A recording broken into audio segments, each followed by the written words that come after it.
Hey, it's podricksbutt here and welcome back to my channel. Today I am doing a kind of spooky build this time, and because it's October, why not? But yeah, I decided to take part in I'm sorry, wow, what the hell happened there? I decided to take part in RhysMoon's Shell Challenge. I'll leave his links down below, his Twitter and his Twitch. I absolutely love his Twitch streams. He's hilarious. Honestly, I love him so much. But yes, I just love Shell Challenges, and I just like that he had like a theme of it has to be autumn, like cozy or spooky or something. So I thought, right, this is my chance to do a spooky build. So I kind of made a build and then I added a little story along with it. Sometimes when I build stuff, I like all of a sudden get like an imagination and I actually think of a backstory to the build, and sometimes it's just a build and it has no backstory. I'm very random. My creativity comes out in random spurts. It's kind of like this voiceover is kind of like the last voiceover I did for Dorian's speed build, because I for some reason spent like 3 hours worth of filming on this. I think it's not because I genuinely took that long. I kept going off randomly. I think I must have been watching something for my first round of recording, which was on a different day, and then the second day I was actually watching Rhys on stream. He was playing Breath of the Wild, so I think that was distracting me as well. But yeah, so it did end up taking like 3 hours to film altogether because there's just a lot of gaps. So I did edit a lot of it out, but I still had to put the speed build up to like 700%, and as soon as it gets to like past 500% speed, Premiere Pro just can't play the video back to me. So again, it's like Dorian's video, like the Dorian build. I can't see any of it while I'm recording this because my computer would go mental, so there's just no point. So I can't really talk about the build again, which is a little bit annoying. So I hope people aren't like really that bothered about me going, well, this is a kitchen, this is a hallway, this is a bedroom, which is kind of pretty much all I do anyway. But yeah, so speaking of the story I put along with it, honestly, I got really excited. I don't know why. I just love spooky things.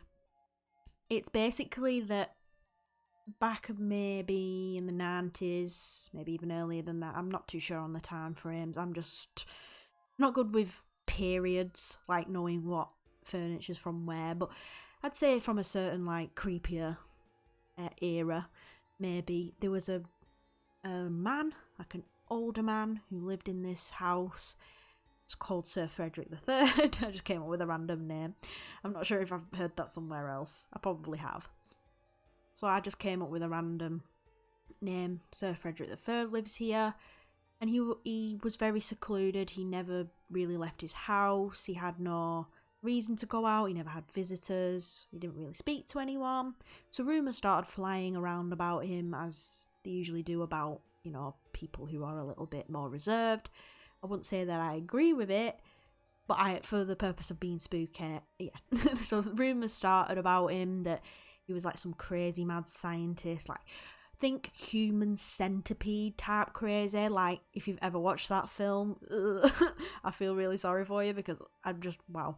I do not recommend that film if you don't want to see mouth to bum action, because that's literally what it is. It's vile.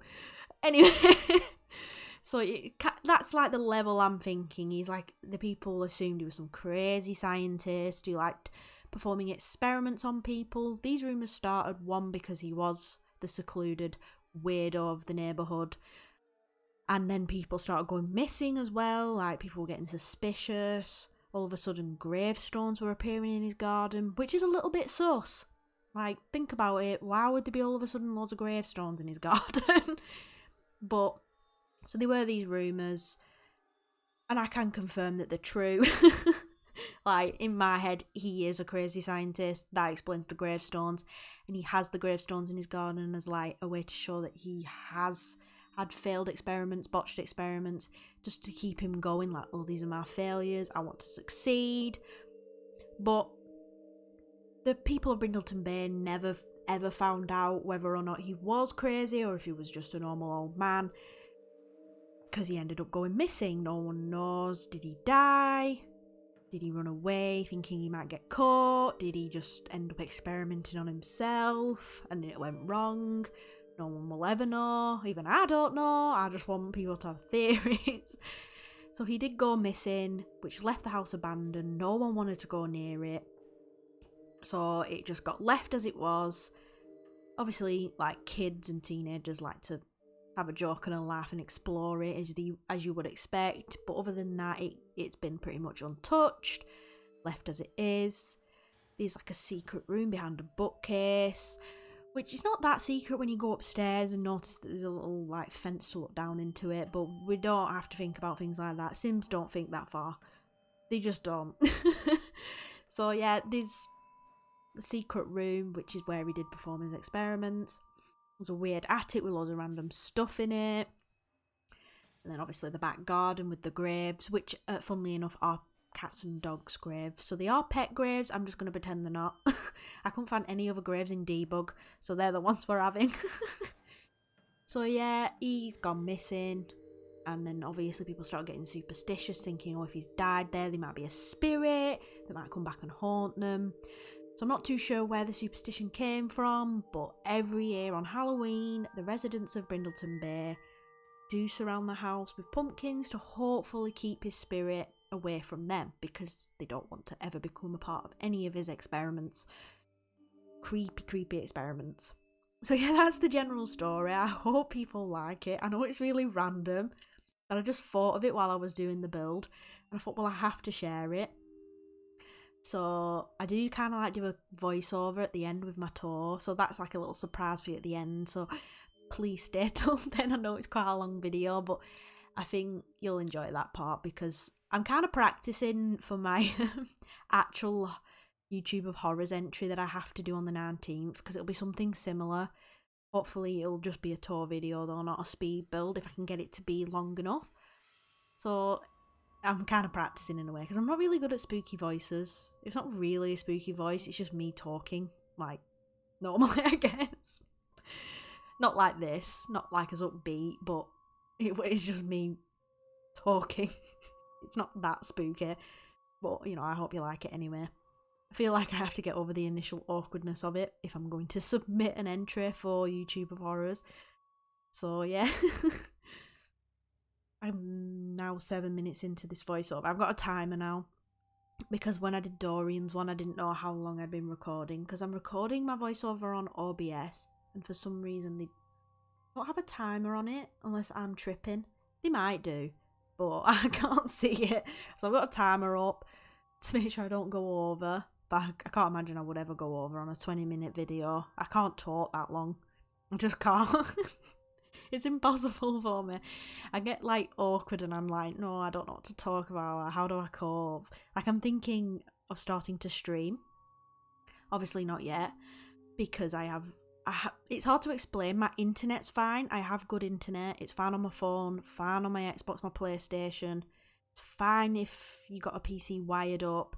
But like with normal like desktops, I don't know if it's like with newer ones, because this one's quite old, but you have to have a modem plugged in to connect to the internet wirelessly, and this modem, I don't know what it does, but it completely wrecks the internet. Like, my upload speed's 0.48 and the download speed's barely anything, whereas normally our download speed's about 70, which isn't a lot, no, but when you only got 2 people in a house, it's actually fine. Our upload speed's about 15, and this is without the modem, so I'm hoping to get another extension into the room so I can wire up my computer as well as, you know, my boyfriend's computer on the other side of the room. He has an extension, but it doesn't reach to my computer, so I'm hoping I'll be able to, like, you know, get our broadband to give us another extension so I can get a wired connection. Otherwise I won't be able to stream. It'll actually be awful.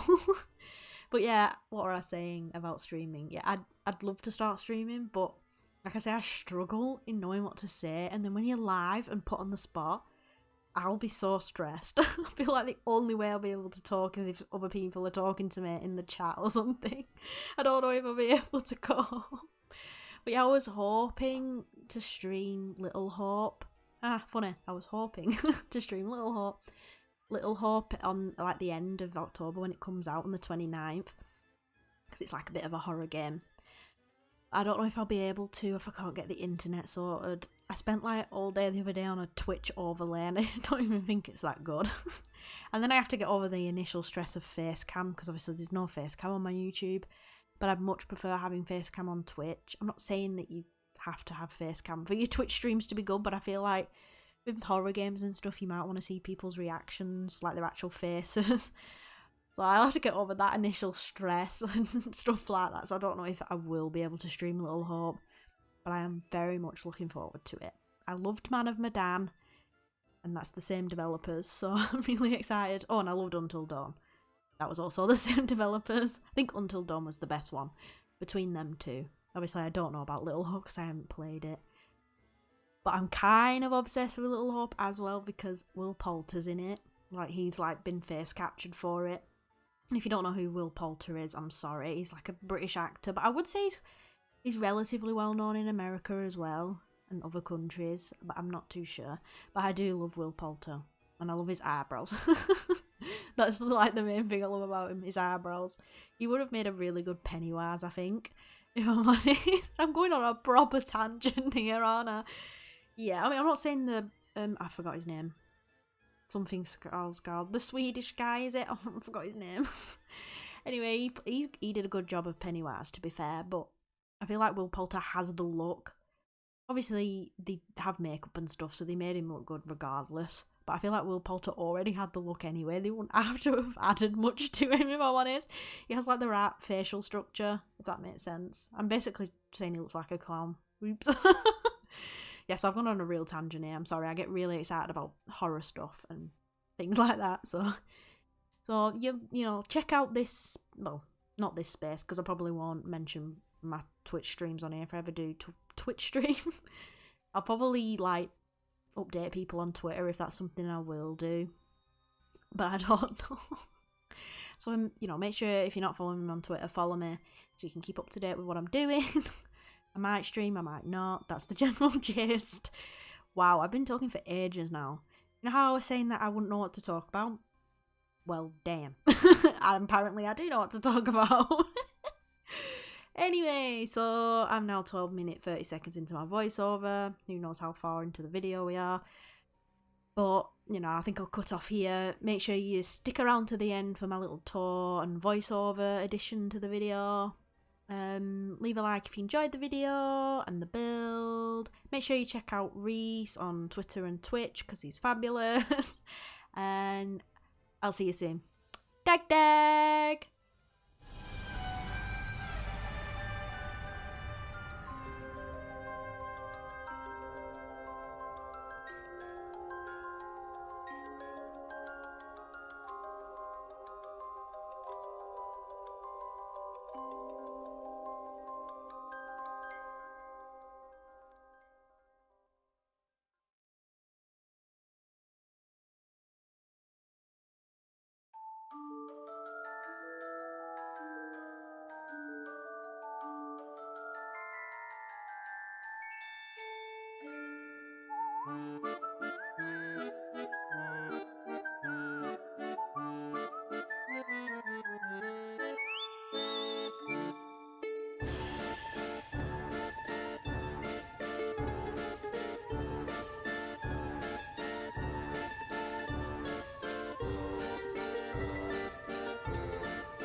What secrets does this abandoned house hold in Brindleton Bay? Are the rumours about Sir Frederick III true? Was he a mad scientist who preyed on innocent victims for his messed up experiments? Or was he just a defenceless old man who kept himself secluded from the outside world?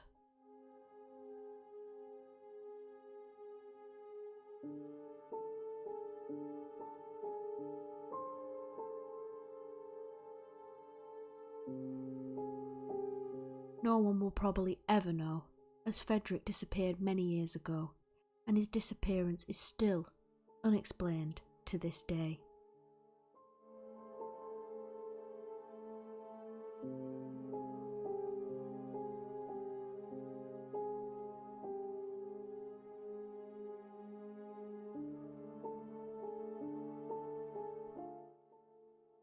The residents of Brindleton Bay surround the house with pumpkins every Halloween in hopes of keeping the spirit of Sir Frederick III at bay.